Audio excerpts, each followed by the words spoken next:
এই এভরিওয়ান, আশা করি আপনারা সবাই ভালো আছেন। আল্লাহর রহমতে আমি অনেক ভালো আছি। তো আরেকটি নতুন ভিডিওতে আপনাদের স্বাগতম। আমি এসেছি আমার ধানের জমিতে এসেছি পানি দেওয়ার জন্য। তো বন্যা নামার পরে আমি পানি লাগিয়েছি। তো এইখানে প্রায় 1 কোমর পানি হয়েছিল। তো বন্যার পানি নামার পরে এখানে আমি ধান লাগিয়েছি।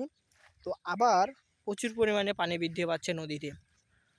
তবে এইখানে এখনও পানি আসেনি, নদীতে প্রচুর পরিমাণে পানি বৃদ্ধি পাচ্ছে।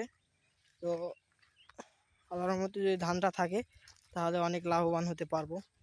অনেক কৃষকই চরের ভিতরে ধান লাগাইছে, তার মধ্যে আমি একটি।